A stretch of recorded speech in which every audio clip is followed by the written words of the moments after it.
Awesome. Hello, everyone, and welcome to today's conversation, Taking the Long View with our special guest, EDPA President Chris Griffin. This program is brought to you by the EDPA Future Leaders, the network for young professionals in the experiential marketing industry.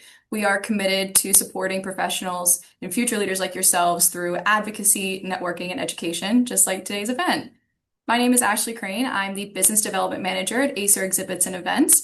I am part of the 2024 class of the Future Leaders and help out with in-person events. And I'm also on the Women Experiential Board. And I'll go ahead and kick it off to Noelle.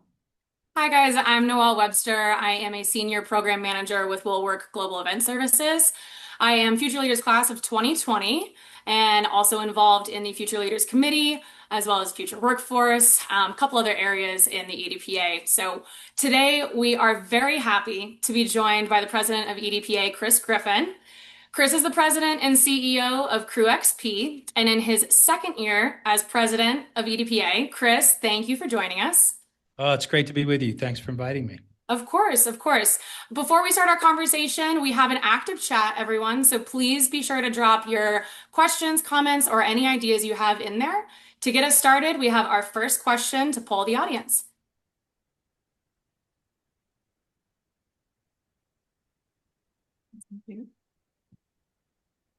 There it is. All right, our first poll question. How did you get started in the experiential event industry? Or let us know in the chat. So you went to school for it, you had family connections, freelance work turned into a career path, or totally by accident. I have gotten into this by family connections, and I haven't looked back since. How about you, Noelle? Total accident. I was in the event space, kind of doing everything but trade shows, and was in a panic for a job at a point and thought, I've never done trade shows, let's give it a shot. And then drank the Kool-Aid and love it, never looked back. Been in here, this is actually my ninth year this Awesome. week. Oh, yeah, that's right. Congrats. Yeah, thank you very much.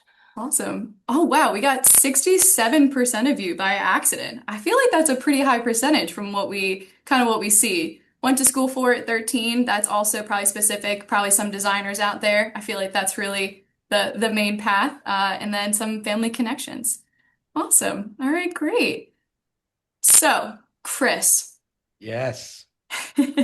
You started your career, or I'm sorry, yeah, your career. I guess you've been in that for a long time as a child actor and musician, and then you went on to start multiple businesses. How did you end up working in this industry?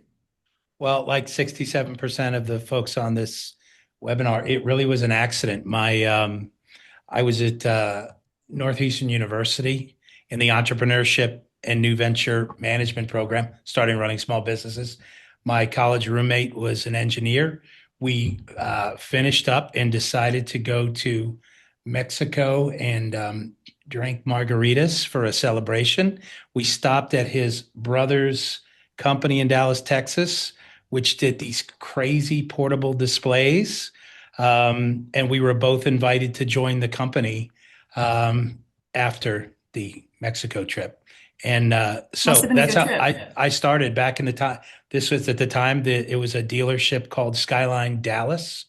And many of you now know this as a very successful EDPA member company called the Trade Group. And so one of the family that owns that, I was close with them in college. So that's how I ended up really Forrest Gumped my way into it. So Or it, margaritaed your way into it, one of the two. well, or Yes. margarita my way into it, and started in sales. That's who I see when I look in the mirror as a sales guy. But sort of took the long career path of, which is ironically what we're going to talk about today.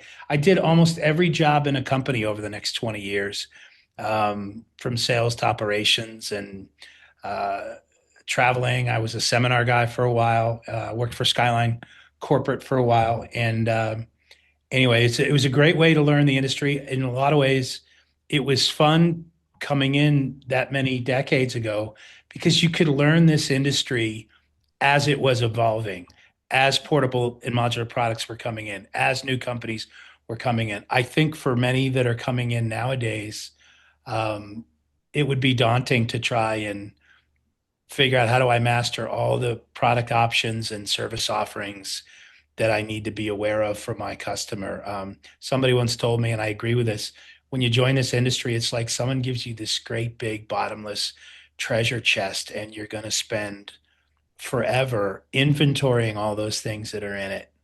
And you might find out if you've been overwhelmed in the first year or two with what you're learning, 2 more years from now, you're going to find that thing you were looking for that job back then. And, but it's a great industry. And the great thing about the community, particularly the EDPA community, is um, it extends your personal brand, and your knowledge base can be extended just by networking with the people you're going to meet on calls like this. So I always thought careers should be measured in 3 to 5 year increments, and then you look at the next thing. I'm in my 35th or 36th year in this industry, so somehow this stuck. So, Amazing. How do you feel all of your past various life experiences have contributed to your success today? man, that's just a great question. I would probably ask any of us, is there anything in your life that hasn't contributed to what's made you today? I think about bartending my way through college and what that taught me about great customer service. I think about 10 years of, owning and working in the lawn care and landscape, and it taught me about hard work and long days. I think about my time in the financial industry as a runner on the Boston Stock Exchange, and how to respect the finance and economics of the business world. I think sports teams I've been on, the debate team, theater, even, those painful relationship breakups that we all have in our lives. What part of any of that hasn't contributed to what you've become professionally today? So I would argue that's probably the case for most of us, right? Yeah, that's amazing. I also feel like a piece of it too is the people that you meet along the way. Like everyone Yes. kind of carries a little bit with you, and whether that's coaches or other Yes. managers, coworkers, or those that you're potentially leading, everyone kind of leaves a little bit with you. So true. And I bet the longer you're in professional life, you pick up along the way, Ashley, a few really great examples of what not to do and Hmm. what not to be like. And we all have a boss that we're thinking of. They go, I'm never going to be that girl if I get a chance to manage people, or what idiot thought about doing that? Right. So sometimes the best lessons are learning what not to do. Hmm. It's funny Yeah. because every time people say that, I think of one specific coach, and I don't know why. She taught Yeah. me so much.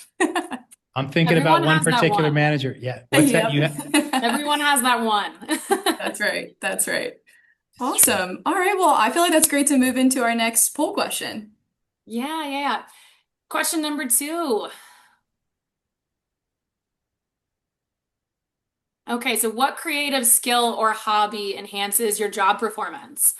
Let us know in the chat if there's something that's not listed. But we've got playing an instrument, exercise, creative writing, performing, cooking, traveling. I mean, so many of these things. I actually think that I'm not in the creative side of this business by any means, strictly more on operations. But it's interesting to think about how your creative skills or your hobbies can really enhance that in a creative realm. So I love cooking. Cooking is my number one way that I did like just decompress after a long day. I love cooking for other people. So that's the one that definitely jumps out to me. Ashley, what about you? Yeah, I would say for me, definitely the exercise part of things, and I can always tell when I haven't, and whether it's something light like taking Huge. a walk, like it really does help kind of digest your thoughts and take a little bit of a breather from the day. Yeah, it looks like most people selected either exercise or traveling. I'm shocked at how many people said traveling because I feel like in our industry we travel so much already. But I guess that's more for the fun traveling. We've Yeah, got some creative writing. I applaud those who creative write. Writing is not one of my skills, so if you can do it, that's no. fantastic. Yeah. And I'm whoever said cooking, you're with me. You're with me on that one. But awesome. Well, Chris, you've had great success in your career. We obviously know that you are such a leader in this industry, but I'm sure that you've also had some spectacular failures along the way. Um, do you think that failures are the reason that you're so Spectacular? successful? Really? We're going to call them spectacular? It's No, better than you're right. catastrophic. It's true. It's better than catastrophic. I sure have, and absolutely. that's been the best in terms of development and learning. I would challenge anybody on the call. Every significant growth experience that you've had, I would argue, comes from failure, right? When you think about it, what have you really learned from winning and success? Yeah, it feels great, and trophies are pretty, and if it hits your paycheck, it's awesome. But I would argue again back to whether it's sports teams, uh, that get better, or musicians that practice more and they get better, or students with poor grades that knuckle down to improve and they get better. It takes the hurt and the pain, I think, of the failure or the poor performance, um, to get back to that feeling of I don't want to feel this way anymore. And I think that's what pushes us and makes us better. And ultimately, those habits stick once we get there. My 2 cents, anyway.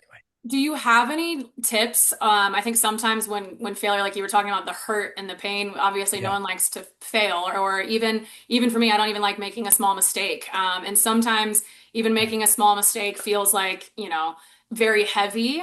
Do you have Yeah. anything that you do to pull yourself out of that mindset whenever you are learning a lesson, we'll say, to pull you back into that Yeah. way that you can learn from it and grow from it? That's a great question. I had a manager when I was a young guy. I would just, and it was in the financial industry on a big trade that I didn't manage well. But he showed me a lot of grace. He said, look, you make a mistake. I view that as an investment. If you're just making it once, if you keep making it, it's an expense. And I'm not a big fan of expenses that are going to show up reoccurring. So he seemed to know that the wisdom's going to come from making some mistakes. I guess I would say after a fair amount of collecting those, don't be afraid of it. Just know that's going to happen. If you're putting yourself out there and you're really stretching for goals or accomplishments, we plan and prepare not to fail, right? We work hard to not fail, but if you do fail, I think it's important you just don't beat yourself up. You've got to have a process internally to accept it, probably to analyze it and learn from it. But somebody once said, "Don't bother beating yourself up. There's plenty of people in the world that'll do that for you." So if you just True. accept that it's part of growth and learning, try and make sure it's an investment, right? Once, don't keep making that so it turns into a costly expense in your life. Definitely. And I feel like sometimes too, failures aren't necessarily mistakes. Sometimes they're caused by somebody else. Or for me personally, I had been interning somewhere for 8 months. I was like, this is my absolute dream job. I was just getting out of grad school and thought that I would be hired for the full-time position, and I wasn't. And it like absolutely shattered my heart. It makes you kind of think like, what could I have said differently? What could I have done differently? But ultimately, that failure, because it kind of is, puts you on a different path, and it took me to a different career. Do you find that all of those like failures, whether they're mistakes by you or, by the outside world, kind of put you on the path that you were meant to be on? I think they definitely help prepare for the industry we've all chosen to work in. If you Mm, think about it, right? We all work in a business, the event business, that has so many variables that each one of us has little direct control or maybe even no control over. All we can do is respond. And I think it's why it's made me a better critical thinker, which I think as problem solvers we are. And even if this wasn't your doing, Noel, I know what you do, and I know some of the monster accounts you manage. At the end of the day, 9 o'clock on Tuesday morning, that event is going to open. So Yeah. whatever is knocking you off balance all the way through that, they're expecting you to rally your team to figure out how to get it done. And you always do. We all always do. And on the rare occasion we don't, I would argue, do any of us feel less bad? If I don't know that I mean, I don't know that I've ever missed a show. It's come awful close, but I can't blame the tractor trailer driver that didn't show, or the graphic order that got destroyed. We just have to figure out plan B and C and D. And thank God there's 26 letters in the alphabet, right? So, I think you tapped into something so crucial is what you Yeah, can control and what you can't. yeah, I think at first when I started in this industry, or even just in events period, I've been in events for a while, it's the feeling of when something is out of your control. A lot of the times, because we are in this industry, we want to have that control. It can send you into a spiral. And so yes, I notice a lot of the times on site too with my clients that, my clients have a different lens than I do. And so they're looking at something that's completely out of our control and it can send you in such a spiral. And yeah, I've really had to look sometimes and say, all right, is there anything we can do about this? No. Okay, well then let's focus our energy on figuring out how to adjust, accordingly. And it seems like in the moment it can be so against the grain and just so heavy where you're just like, how are we going to do this? And like you said, every time we end up figuring it out and spending that time and energy worrying about things where there's freight delays, or I've had it where structures don't fit through a doorway that no one realized we had to go through. And it's like, okay, well, can't change the doorway, can't change the structures. What are we going to do? So I think it's fascinating how we can all kind of adapt under that kind of pressure. And I and yet we're in a business, ladies, right? Where you can't easily say that. Well, that wasn't really in my control. There's nothing I can. It's like having a hook in the principal's office if you're in trouble. You can't really use it. You still have to you still have to work like hell and do everything you can, even though it wasn't your fault, to fix it. By the way, I think that's why a lot of us choose this industry, because we have the Superman complex, right? We all want to save the day, and yet, we've had this in other conversations. Great project management is not about being good enough to save the day. It's really creating processes in a team that don't put you in that situation. So you constantly have contingency plans, right? But I would just caution people new to the industry, when you hear that a lot of times there's things you can't control. That can't be a reason to quit at it too early. You have to still do it. That's what you're hired for. That's what guys like me hire you for. I'm hiring you for you to stick and when the going gets tough. And don't worry, we'll let you off the hook when we know it's not your fault. But this is what is it, the Godfather line? This is the business we've chosen, right? So that's right. Awesome. Well, thank you so much for that, Chris. I think we can push it on over to our next poll question. Awesome. Yeah, let's go ahead. Let's kick it off. How do you approach failure in your work? Do you avoid it as much as possible? I don't know if that's a good answer. Understand that it's part of the work and learn from it. Use it as a catalyst to growth, or welcome it as a necessary risk in order to achieve great success. I'm interested to see what you guys say back for this one. I think it's interesting the avoid as much as possible because we all read that and we go, oh, well, we know that's not the right answer, but it happens a It lot. Like happens. sometimes yeah, it's like Chris, you said, it's easy to say, well, that wasn't necessarily my fault, or well, this failed because of someone else. And you can, I guess, avoiding it is an interesting way to put it. But I Yeah. think yeah, we all sometimes we've one way or another, we've all done it once at least. Uh, Yes. but you read yeah, it and you're like, that it's not the right yeah. I answer. If So know. I, if I you're also if think. Go I was gonna ahead. say, if you're gonna avoid it, don't just avoid it. Become a blamer, right? Become a blamer, become a finger pointer, scapegoat finder, right? By the way, you won't last very long I anywhere was if you're about to blaming yourself. say, weed you out real fast. Yeah, I was gonna say too, it's a little bit of like an interesting, is it me personally that messed up and I can avoid it and know better for next time and not like tell everyone, hey guys, I messed up. Or, it's interesting how that could be phrased. All right, so we've got 44% of you understand that it's part of the work and learning from it. 28% using it for a catalyst to growth, and 28% for the necessary risk. I think all of those are very realistic and good ways to kind of look at failure. So let's go ahead and kind of move into the next one. Also, yeah, anyway, next For one. me, I I know think my, sometimes too, Ashley, you said something that really just stood out to me really quick is sometimes when people mess up or something happens, the calling it out and saying, oh, well, I made a mistake is sometimes counterintuitive.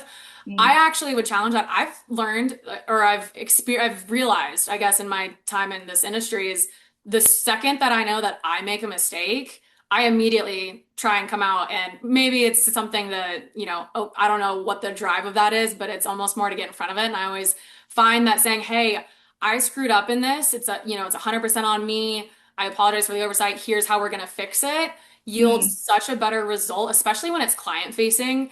I'm my clients always know it's the first thing out of my mouth. If it's something that we screwed up, you know that I'm going to take accountability for it, even if it wasn't me personally.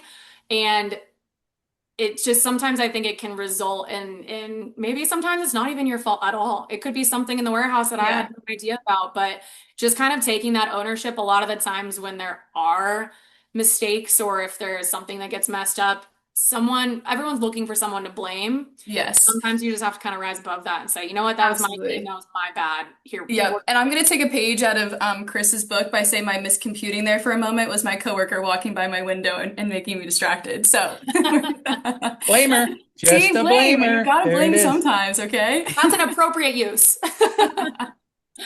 Awesome. All right, Chris. Let's go ahead and kind of transition from the failure conversation. We're going to go ahead and move into advocacy and the future of the events industry, which is also like a very exciting part. And us being future leaders, we're really excited for the future of the industry. So we would love to kind of get your take here. What is the most exciting part of your role as the EDPA president? Oh gosh, that's a great question. There's so many things to be excited about right now. I think it's seeing the tangible, measurable progress that our organization has been making, and it's in so many areas. I mean, um, first of all, let's take the business event industry as a community. That feeling of oneness that has just it's palpable. You can feel that since post pandemic. Um, the industry relations, there used to be huge gaps between general contractors and exhibit houses and show organizers and nonprofit associations and labor companies were outliers, and all of us have come together and really realized that for trade shows to thrive, the entire ecosystem of all the stakeholders has to do well. There is a fantastic article. If you didn't see it last month, if you're not a member of Trade Show Executive, if you don't subscribe to that publication, a friend of mine, Doug Emsley, who used to be the guy that was CEO and owned and ran Tarsus, which was sold for almost $1 billion to Informa a couple of years ago. He has an article saying, "Is the golden goose? Are we in danger of cooking it?" And he talks about um, what we all talk about regularly, and that's the pressure that exhibitors are under. If they stop seeing the value in this medium, the model breaks down, right? If they hit their breaking point, if suppliers suffer and generals suffer, organizers aren't blameless either. He talks about this, and I'm quoting. He said, I loved what he wrote here. He said, "I've seen examples of indefensible practices, contracts that forbid exhibitors from participating in multiple shows on similar timelines, or requirements that companies must support, regional spinoffs if they're going to qualify for a flagship event." He said, "That's not leadership. That's Mhm. bullying and protectionism." And the thing I loved, he said, is, you can't nickel dime our customers at every corner, or we're going to wake up one day and find the golden goose is dead. Show organizers, you can't act like a landlord trying to extract as much rent as possible from the tenants. And I go, God, somebody's finally saying this out loud. So I think the fact that we are seeing a oneness in the gathering communities, that's exciting to me. I look at the EDPA member engagement. We've got so many members that are, we've got a queue and a waiting list for people who want to be on the board of EDPA. Board Wow. members are applying for the executive committee. The chapters, oh my God, that's maybe the thing I'm one of the most proudest of is I remember back in the day where it was, two main chapters. And now we've got 9 chapters, all super active, all do their own charity events, all get people that fly in from other markets that aren't chapter members to participate in those events. It's just, incredible. And by the way, all of it is still done around the 4 key pillars of EDPA, which is good works, advocacy, networking, great networking events. They've never been better. And education. And we're seeing a lot of that. So just off the cuff, those are the things that I find just super exciting about EDPA. It's amazing. They're all such great things. And I think there's such a energy that we have right now in the industry that everyone is super involved. Like you mentioned, all the chapters are doing great things. That's super exciting. Yeah, What do you see for the future of our industry? What excites you, but also kind of concerns you the most? I think yeah, the concerns yeah, probably fair. would be those rising costs in some of the other areas or just in general. But is there anything else that stands out to you? Oh man, these are great questions. I think, and those of you that are on committees and getting on chapter boards and things, I think you have a responsibility to start thinking a little bit ahead about those things you're talking about, Ashley. So exciting to me. I think the member engagement level is exciting. I think the next generation of participants we're seeing is very exciting. And I'd love to see the industry collaborations that I just talked about continuing. If there's a concerns, I think two things. One, what I just talked about that Doug Emsley wrote about is, are we making sure exhibitors are feeling valued? I think they're asking for more transparency on the cost model. I think they're wanting us to want evidence of us hearing them. Some of them are taking their money and they're doing off-show events, which many of us are involved in, those private proprietary events, Mhm. which is wonderful. And then, of course, I think business leaders, all of us, your head's constantly on swivel looking at the economy and the political climate, which we never have to really think about that in the past about how it affected the business climate, but it's a very real thing, whether it's tariffs or um, just Global pandemics. the lack of synergy, right, or the pandemics and the response to that. So Yeah. we know that recessions have always worked in a 7-year cycle. So I think just if we could string together a few more years of economic growth, doesn't have to be easy, but it's got to be growth. I think that is one of the things, and of course, building back the workforce, which the more successful we are, we still have a ginormous gap on the talent front. So Yeah. those are the things I think we all as a group we're working really hard on all those things. So Yeah, that's a good point. You bring up the future workforce, us being future leaders. That's great, but we also have the other piece, which is the future workforce that are really helping advocate and kind of educate that our industry exists. And I think this goes back to the very first polling question of how did you fall into it? And a lot of it's just by accident. So how do you feel that are we getting better at kind of showing people who we are? I know that we exhibit at certain places, we're going to job fairs, we're doing things like that.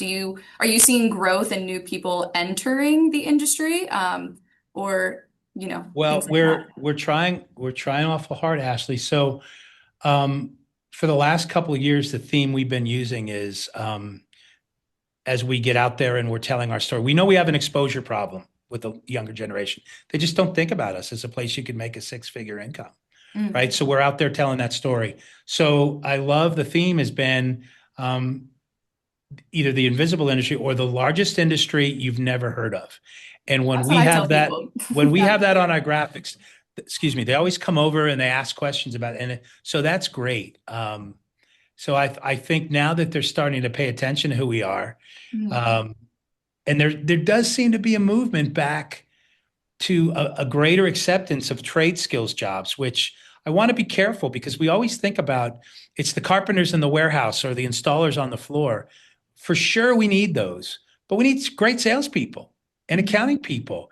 And let me tell you, if you're a great project manager, you could almost write your own ticket these days, right? And those are skills that we can find in other industries and onboard into us. I think the education programs we're talking about have to dovetail with helping the employers, our members, onboard and coach up those new hires that are coming from other industries. And by the way, in the last 4 years, 1 in 3 people that work in this industry globally are brand new to this industry. Mm. So talk about the need to have tools that are going to help them onboard quicker. I think EDPA is hitting all the right things when we talk about workforce development. But let's be honest, that's a generational fix. It's not going to happen overnight. So We need Definitely. you to we Yeah. need you to bring your little nieces and nephews and your little brothers and Start them sisters. young, start them That's Bring young. them right. along. That's right. I've always gotten the when I was growing up, because I mentioned I was family connections and how I got in here. I remember growing Yes. up being like, "Oh, what's your dad do?" I'm like, "Oh, he builds custom trade show exhibits," and I get eyes. And now, as an adult in my own career, I get these same eyes, and it's always really exciting when you get someone that does know because they care, they're interested, they want to know more. So I think continuing us talking about it too is going to Yeah. help bring the word around because word of mouth is always a pretty powerful tool. Let's Yeah, do a better job, ingraining the trade show culture into our family lives.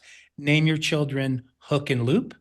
Oh, Maybe, what about maybe dog it's bone? maybe if you're a designer, Raster and Vector, which is maybe it's install. Bring your sister Dismantle over here, right? I say we get them, we get the vocabulary going early in the family life. Chris is about to release a baby book name with all trade show references. That's Love it. actually a good idea. And if anyone were to do it, it would be you, Chris. I mean, like you said, you've done so many different things. Let's bring out a child's book with I feel like you guys are vocabulary. trying to tee up my next epic failure. Is that what this is? How did you know? Oh, you're Well, Chris, just kind of yeah, going back to, I mean, you touched on some concerns. Obviously, it's exciting to see our industry kind of bounce back from where we were 5 years yes. ago, and there are some concerns that you mentioned. We did get a question in the chat, and I think it's extremely relevant. Could you unpack some strategies that you have for encouraging solution-oriented mindsets within your organizations? I'd also try and expand that maybe with client conversations in a realm right now where things are last minute and high cost and bandwidth is spread thin because we've got new people or a lack of people. What are some strategies that you use to encourage thinking about solution oriented rather than, well, we have all of these problems, here they are. You know, it's so the one that just jumped out, you were talking about his timeline, the last minute nature. I remember when the pandemic recovery really started and it felt like we were all drinking out of a fire hose. You didn't think that lead times could get any shorter. And yet they Here we are. literally were, you've been running in place for 19 months, waiting for the industry to reopen. And now it is. There was lots of time to talk about what you want to do, but it was literally days, not weeks. A lot of us were getting requests. This kind of dovetails to the idea of what do I wish I knew when I was younger getting started? So how, to be solution oriented. Um, I think you really want to lead as a strategic and to some degree creative advisor to people. I think if you elevate your dialogue with your clients or even within your company, first of all, I like to remind people when I see them super stressed, listen, we're not solving world peace here, right? So very rarely does the world end if you don't get that thing done by the end of today, right? So Mm. there is that, but you I think what we all do, and this is where I remind people of the importance of what they do, we help the world trade. That's a really noble thing. I mean, you guys, I'm sitting in Las Vegas right now, and I was at a show this morning at Mandalay Bay. There's going to be 15,000 people that have traveled a great distance and spent money to come talk to maybe 700 companies in just a couple of days to help them grow their business. I mean, we're all part of that. That's a great thing. So it's not fun when you need 3 months or 4 months to produce something and they give you 3 or 4 weeks. Mhm. I think if that's where you get to say, hopefully you never have to find out how good we really are, which is what you show them every time. I think to some degree, right? We've done it to ourselves every time they come to us with 2 weeks and you still make miracles happen. And they go, do you really need 3 months? Because last time you just did it a lot faster. And so, I think it's just constantly taking the advisor role and reminding your client, by the way, you're never going to have success reminding them in the heat of that desperate moment, right? It's after the show where you're doing the post show, say, hey, can we have a conversation? I know I could have saved you a little money and a lot more headache if we were planning ahead a little bit. So is it okay can I be that guy to give you an elbow or a nudge, 90 days out or 6 months out where we can just start a conversation?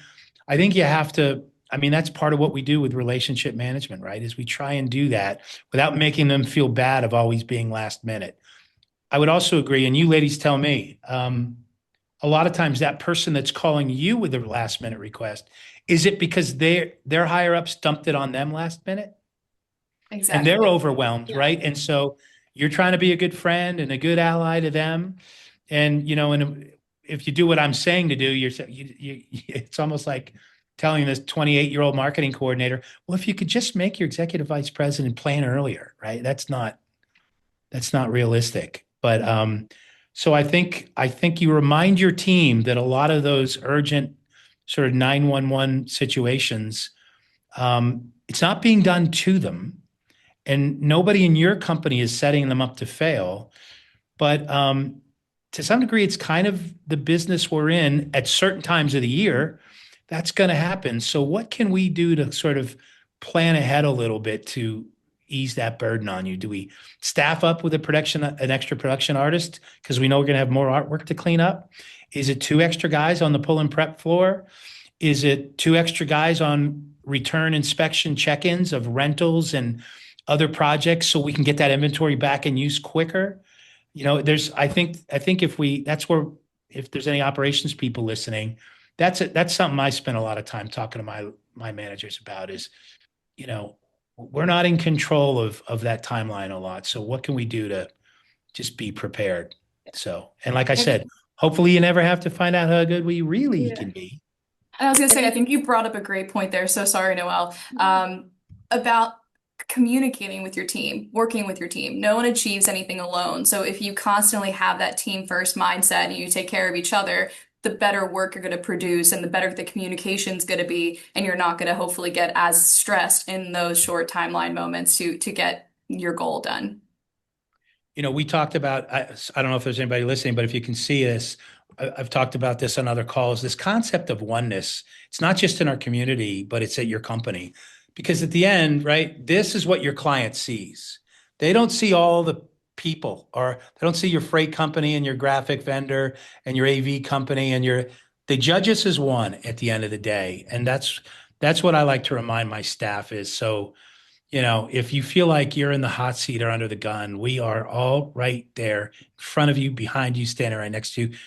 You're right. It's the team, Ashley, and that's what we get judged by. Absolutely.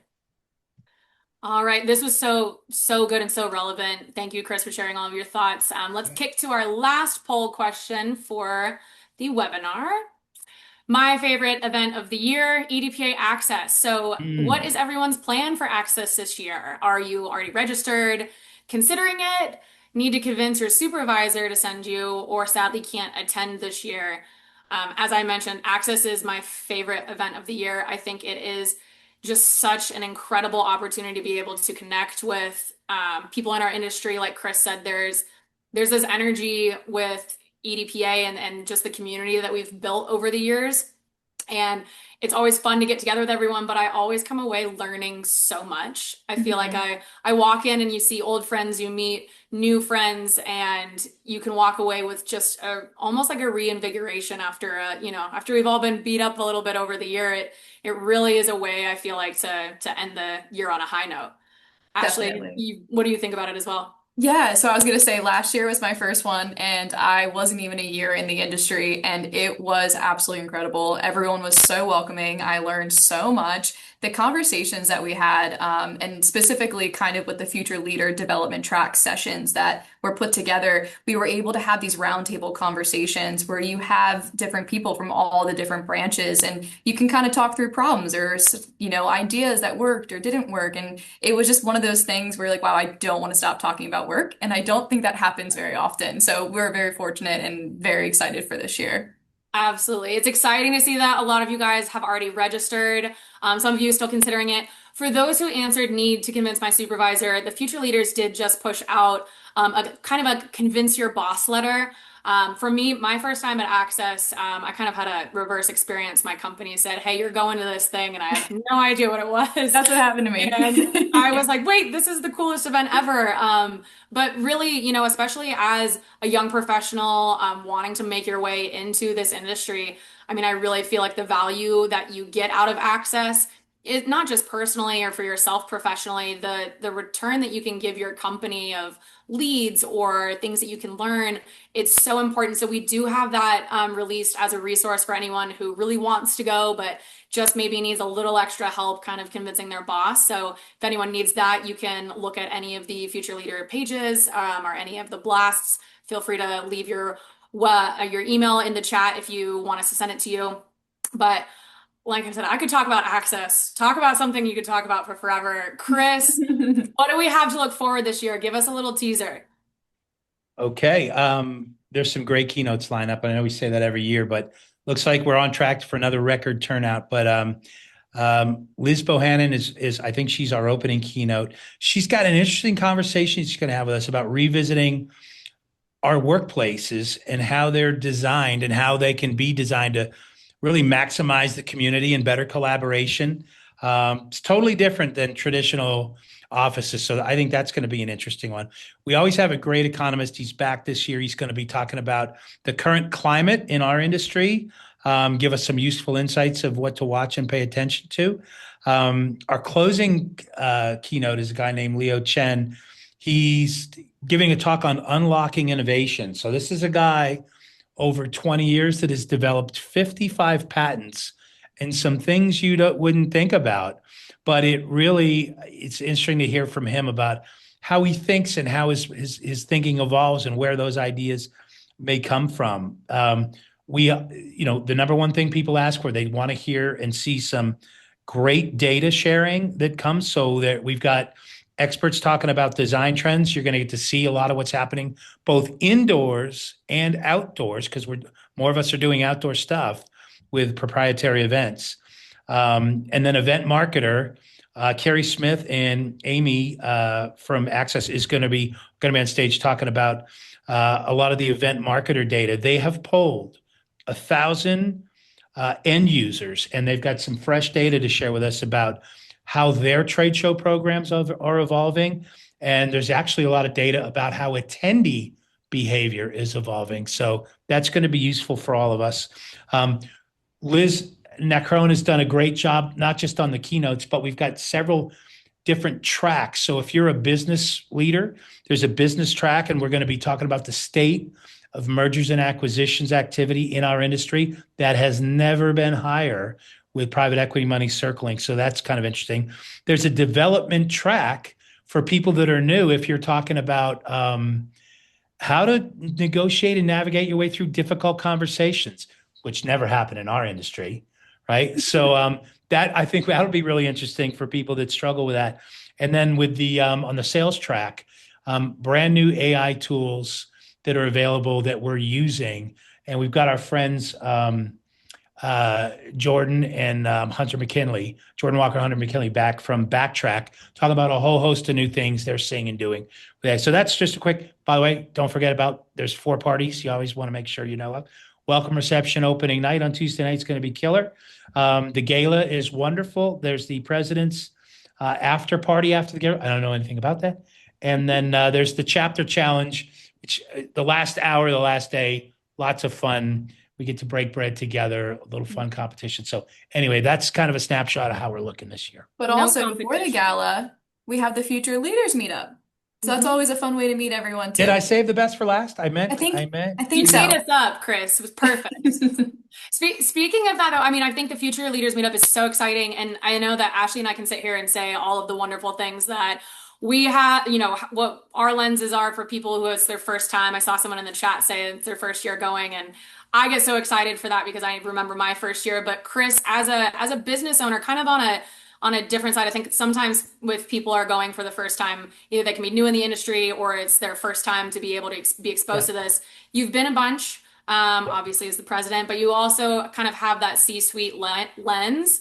What would you tell a first-time attendee to get so that they get the most out of the event? when they're coming? Great question for that. So, first timer, get out of your comfort zone. And I know a lot of people, it's funny, we travel this great distance and we spend money to go, and then we feel uncomfortable talking to people if we don't know anybody. Um, this is an environment, the people you don't know that have been there, that love being there. Two of them I'm talking to right now in the call. They are going to talk to you about anything. So lean into talking to the new people. You'll be amazed at how quickly you find that they're going to engage back with you. The conversations are amazing. You'd be shocked at what they end up leading to. And it's not just, I love the content and I'm super proud of the content this year.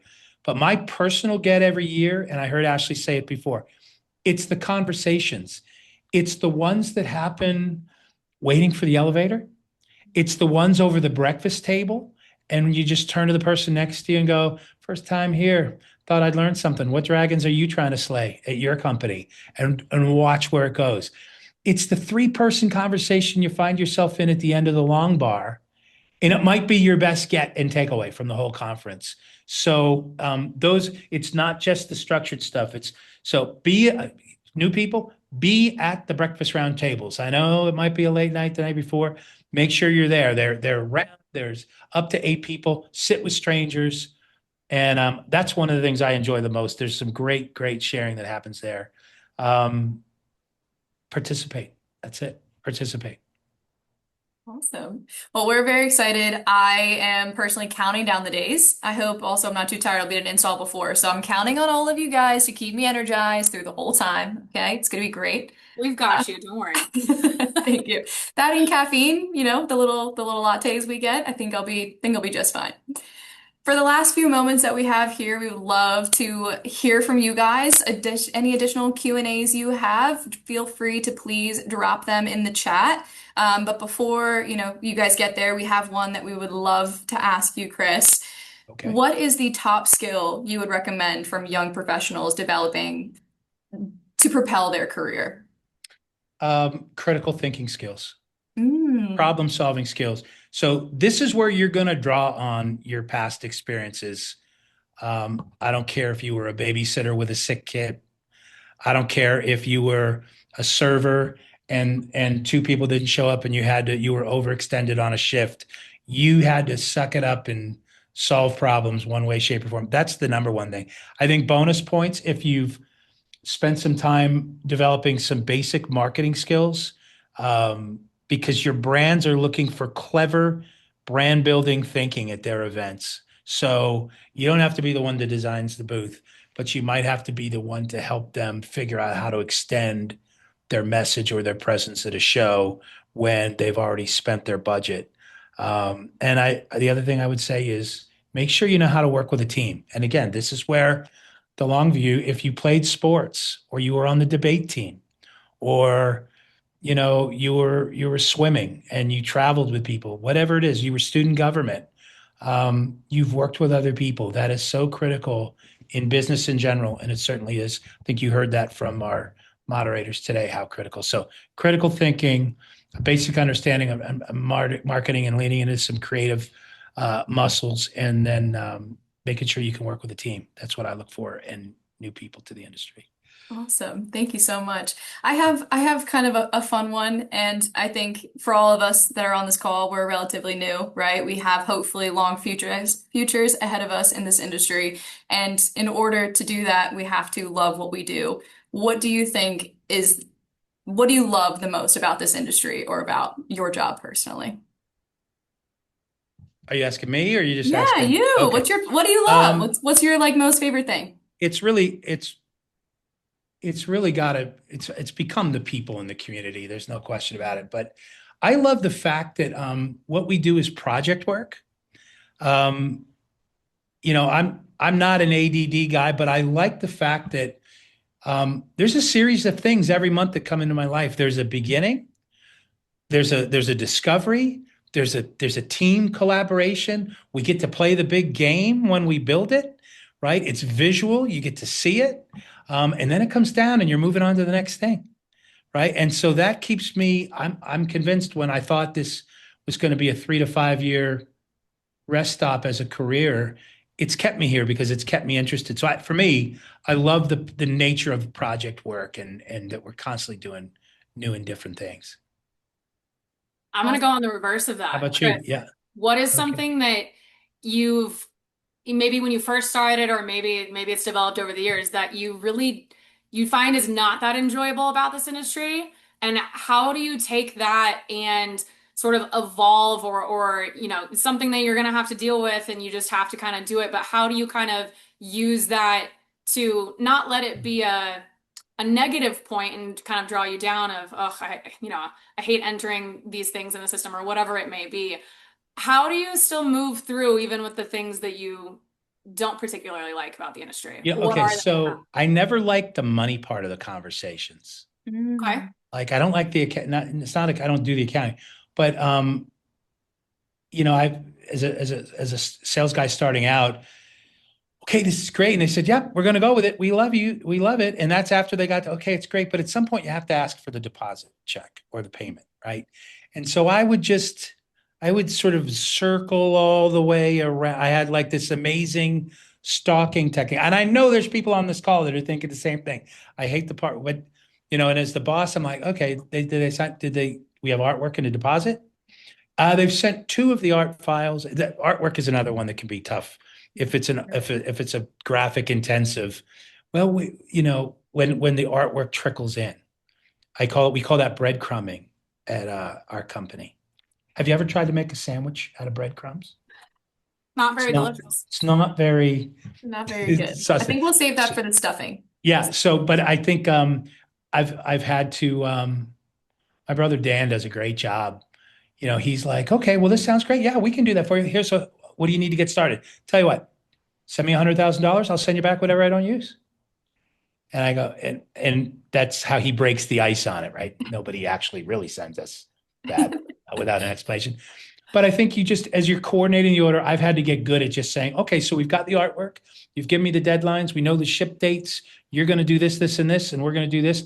I think the only thing I need is just a date on art files. And how do you want to handle the accounting? Do I work with accounting on your deposit, or there's a discount if you want to prepay the order. It's amazing how many people will take a 3% discount if you prepay an order.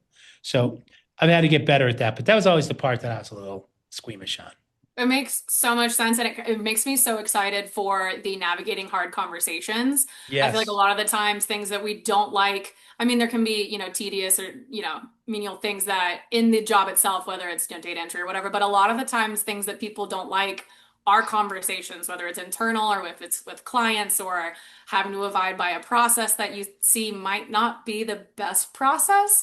So Yeah. I'm super excited for that session at Access because I feel like we can tackle a lot of those things. So I think have we all encountered where there's a fair amount of additional billing at show site for unexpected things? Maybe it's not even the client's fault. It's circumstances. It's delayed with the electrical union or some other, whatever it is.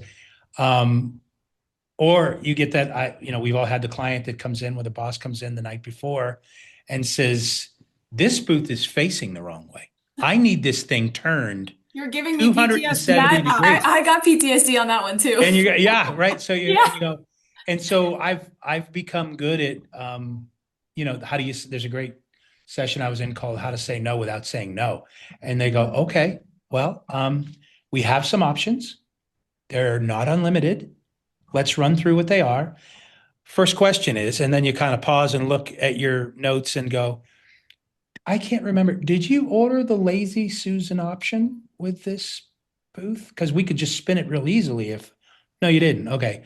So we've got to dismantle, pull things into the aisle, rip up because there's 7 internet drops and Cat5 lines that have to be rerun. So we have to go all the way down to the ground.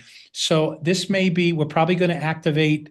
I can get 2 or 3 new guys, but we're going to have a couple that know the booth that have to stay here. So they go to double time.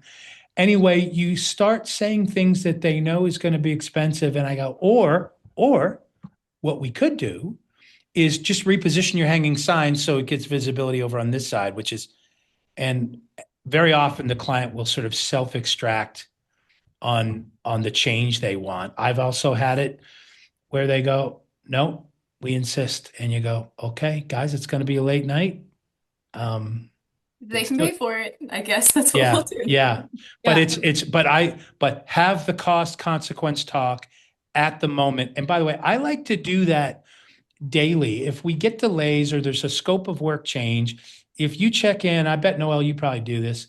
You give the client up, okay, just so you know, we're doing pretty good on the labor plan. We're running about 8 hours over where I thought we'd be today. That's our daily count, but I think we can make that up tomorrow. Maybe we cut a guy early.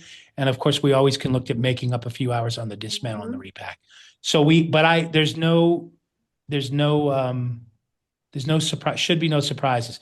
If I'm going to be hitting a client with, several thousand or more dollars in additional billing, I like them to know that that's coming. And Oh, so absolutely. just good communication along the Yeah, way. you take a hard conversation to an impossible Yeah. dumpster fire with the Yeah. blindsiding. So yeah, a lot of the times I feel like with hard conversations, it's more about education Yeah. and breaking it down to, like you said, those different levels of, okay, well, it's not impossible, but these are our Yeah. options, and which one would you like to go with? Yeah. It No, it can yeah, serve a those little. those impossible questions, and you're going, teensy tadpoles of concern with doing it that way. I But think that goes back though to your critical thinking, your problem yes, solving. So you're able to yes, kind of take that, use those skills, and then produce an answer that could be productive for both you and your client. exactly. And boy, isn't that how you go from having made a sale to making the customer when they see you solve problems and save them money? They go, okay, I love working with these people. That's great. Yeah. So yeah, no, great Definitely. questions. Awesome. Well, thank you so much, Chris. Thank you guys for everyone for joining. If you guys are interested in hearing more about any educational or networking events by the future leaders, be sure to join our LinkedIn group. There will be a link in the chat. Also, the QR code was scanning through before everyone jumped in, but we'll drop that link in the chat here in a moment. We're so glad that you guys could come, Chris. Everything that you've shared is just so great to take in. I think, being able to listen to an industry vet and everything that you've experienced, and be able to sort of, adapt and be able to take different tidbits that apply to our own jobs. It really sometimes makes you feel like you're not alone, and sometimes gives you some insight into what you have to look forward to. So it's just been an absolute pleasure. Well, and I enjoyed the visit very much. Thanks for having me, guys. And I look forward to seeing you all at Access. Absolutely. Thank you so much, Chris. We'll All see right. you there. Thank Be you, well. everyone. See you guys there. Have a good one.